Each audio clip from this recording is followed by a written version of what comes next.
Então, em Lucas 15,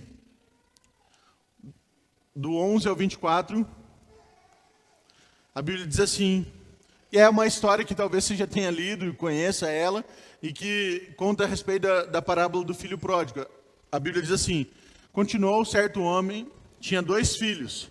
O mais moço deles disse ao pai, pai, dá-me a parte dos bens que me cabe, e ele lhes repartiu os haveres. Passando não muitos dias, o filho mais moço, ajuntando tudo o que era seu, partiu para uma terra distante e lá dissipou todos os seus bens, vivendo dissolutamente. Depois de ter consumido tudo, sobreveio àquele país uma grande fome e ele começou a passar necessidade. Então ele foi e se agregou a um dos cidadãos daquela terra. E este o mandou para os seus campos e a guardar porcos. Ali desejava ele fartar-se das alfarrobas que os porcos comiam, mas ninguém lhe dava nada. Então, caindo em si, disse, quantos trabalhadores do meu pai têm pão com fartura, e eu aqui morro de fome? Levantar-me-ei e irei ter com meu pai. E lhe direi, pai, pequei contra o céu e diante de ti. Já não sou digno de ser chamado teu filho. Trata-me como um dos teus trabalhadores. E levantando-se foi para seu pai. Vinha ele ainda longe quando seu pai o avistou e compadecido dele, correndo, o abraçou e beijou. E o filho lhe disse, pai, pequei contra o céu e diante de ti, já não sou digno de ser chamado seu filho. O pai, porém, disse aos seus servos, trazei depressa a melhor roupa, vestiu, pondo-lhe um anel no dedo e sandálias nos pés. Trazei também, matai o novilho cevado, comamos e regozijemo-nos, porque esse meu filho estava morto e reviveu, estava perdido e foi achado. E começaram a regozijar-se. Amém?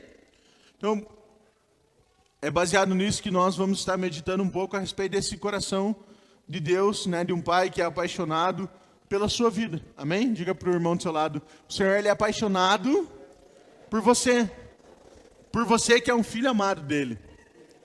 Amém? É interessante que, né, se você olhar para esse texto, talvez é um dos textos que, se você meditar nele, você chora todas as vezes quando você vê a entrega desse pai, o quanto, né, esse pai amava aquele filho, mesmo o filho tendo feito todas aquelas coisas. E o mais profundo disso é que a Bíblia está dizendo que esse texto é justamente o que Deus faz em relação a você. Então, se você parar para pensar, talvez esse seja uma das histórias mais lindas que você olha na Bíblia. Por quê? Porque está falando de um coração apaixonado, de um pai que anseia receber um filho de volta para casa, um pai que, mesmo o filho tendo errado, ele deseja que esse filho volte, e ele deseja que o filho esteja ali com ele, porque ele tinha perdido algo quando o filho vai embora. É interessante que, se você parar para pensar e observar hoje o mundo que nós vivemos, a figura de pai é muito atacada. Se você parar para pensar, Satanás ele usa justamente a figura do pai para gerar estrago nas famílias. Então, normalmente, né, é o pai que bate nos filhos e na mãe, é o pai que abusa da criança, abusa da mãe, é o pai que às vezes vai embora de casa, é o pai que tem amantes. Geralmente a figura do pai é muito atacada e isso desestrutura toda uma família. E talvez você é alguém que não tenha uma boa referência de pai, não tenha uma boa referência de um pai que cuidou de você. Talvez você tenha na sua mãe aquela que cuidou de você como pai e mãe. E perceba, justamente para que a figura de pai que o Senhor veio mostrar para você seja deturpada. Satanás, ele não faz nada em vão, então destruir a figura do pai dentro de uma família é justamente para que atrapalhe até mesmo o seu relacionamento com Deus e o seu entendimento de quem você é no Senhor. Por quê? Porque se você não deixa o Senhor tratar o seu coração nesse sentido, quando eu falo para você, olha, Deus é seu pai, Ele te ama. Você fala, meu pai? Meu pai me abandonou, eu nem conheço esse miserável. Ele me largou, me deixou, nem sei quem é. Ou talvez você fale, não, meu pai não sabe nem dizer eu te amo. Não cuida de mim, é um bêbado, vive caído. Talvez a figura que você tenha de pai é essa. E aí o Senhor, Ele quer mudar esse conceito na sua vida. Por quê? Porque Ele é um pai perfeito. Talvez o seu pai foi falho e ele ainda vai ter uma chance de ser transformado e se reconciliar com você, porque nós cremos que isso que o Senhor tem para fazer na sua vida. Amém? Mas perceba que esse texto aqui está mostrando justamente o que é a figura de um pai. Né? O que o Senhor tem como pai para a sua vida. Né? Não a figura do seu pai. Talvez, né, você teve a oportunidade de ter um pai que nem o da Melina. Ou que nem o meu pai, que sempre foi presente, sempre estiveram ali. O pai da Melina, todo mundo fala que é amoroso, dá um abraço gostoso, gosta de estar junto com ele.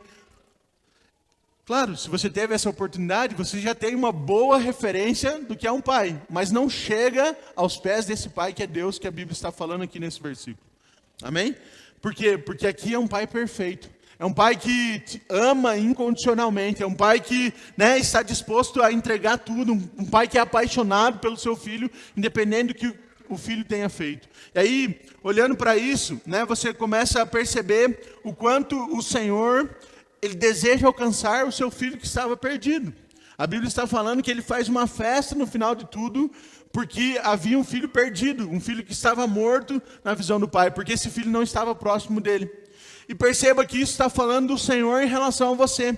Ele está falando que Ele deseja que você esteja perto dEle, e que Ele se alegra muito quando você está perto dEle. E que quando você está distante, a sensação que Deus tem é que você está morto. Por quê? Porque você não está perto, e Ele queria que você estivesse perto. Você começa a olhar para esses detalhes, e você começa a ver o quanto o Senhor te ama, o quanto Ele é maravilhoso, o quanto Ele ama alcançar os perdidos, e o quanto, talvez eu e você, fazemos parte disso, de que mais pessoas conheçam esse amor do Pai. De que mais pessoas percebam que há um pai apaixonado que quer estar junto com essa pessoa. Que a única coisa que ela precisa é ter a decisão de falar, não, eu acho que eu vou para o pai. Porque você vai ver no contexto dessa história que o pai não espera o filho chegar, ele vem correndo de encontro ao seu filho. Por quê? Porque o pai deseja muito, ele está apaixonado por estar junto. Amém?